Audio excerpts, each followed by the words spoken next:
मैं हमेशा से प्रैंक करने का शौकीन रहा हूँ। अप्रैल फूल के दिन तो समझो मेरा ही राज होता है। मैंने अपने मम्मी पापा, दोस्तों और यहाँ तक कि टीचर्स को भी नहीं छोड़ा। लेकिन इस साल मैं कुछ बड़ा करना चाहता था। हफ्तों पहले से मैंने प्लानिंग शुरू कर दी। मैंने कॉरिडोर में नकली कैमरे लगवाए, डरावनी गुड़िया छिपा दी और शहर के एक सीरियल किलर के जेल से भागने की अफवाह फैला दी। इसे और हवा देने के लिए मैंने अपनी दोस्त अंजलि को भी शामिल कर लिया।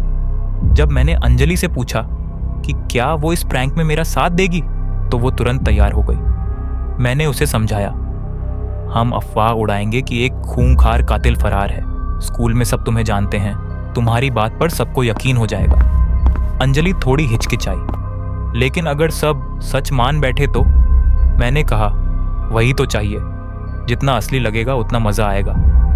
हम दोनों ने मिलकर अफवाहें फैलानी शुरू कर दी। लंच ब्रेक में सब लाइब्रेरी में होते हैं, इसलिए हम उधर ही चल दिए। रास्ते में अचानक खतरे का सायरन बजने लगा। मुझे लगा अंजलि ने माहौल बनाने के लिए ये सब किया है। मैं जोश में लाइब्रेरी में घुसा और हाथ ऊपर करके चिल्लाया, मैं ही हूं वो कातिल, मैं ही हूं। पर वहां कोई नहीं था। मैं हैरान होकर इधर उधर देखने लगा कि सब गए कहां। तभी पीछे से अंजलि की चीख सुनाई दी, जिसे सुनकर मेरा खून जम गया। राहुल, राहुल भागो यहां से!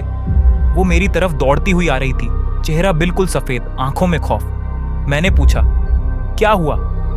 कुछ मत पूछो, बस भागो, वो मेरे ठीक पीछे है, वो कातिल। मैंने पीछे मुड़कर देखा।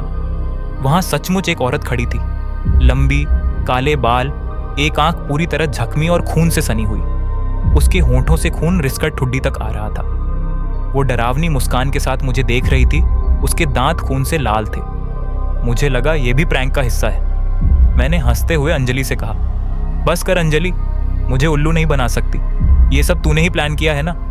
लेकिन अंजलि का उतरा हुआ चेहरा देखकर मुझे समझ आ गया कि वो मजाक नहीं कर रही है। वो सच में डरी हुई थी। तभी पीछे से भारी कदमों की आवाज आई।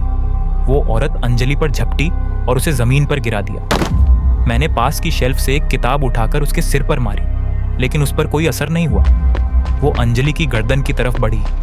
मैं अपनी जान बचाकर वहां से भागा। पूरे स्कूल में पागलों की तरह दौड़ा, पर हर जगह सन्नाटा था। कोई मदद करने वाला नहीं था। जैसे ही मैं मेन गेट के पास पहुंचा, किसी ने मुझे पीछे से दबोच लिया।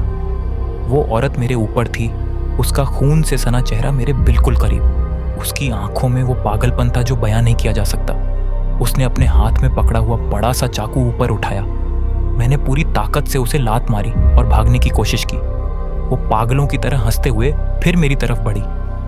आखिरी, आखिरी, तुम आखिरी हो? मैंने चिल्लाकर पूछा, तुम्हें चाहिए क्या? उसने कोई जवाब नहीं दिया, बस चाकू ताने मेरी तरफ बढ़ती रही। मैं लड़खड़ाते हुए उठा और गेट की तरफ भागा, लेकिन गेट बाहर से लॉक था। मैंने मुड़कर देखा, वो औरत मेरी तरफ ही आ रही थी। वो अब भी अजीब तरह से मुस्कुरा रही थी और बस एक ही बात रट रही थी, आखिरी, आखिरी। मुझे नहीं पता था कि उसका मतलब क्या था, और सच कहूं तो मैं जानना भी नहीं चाहता था।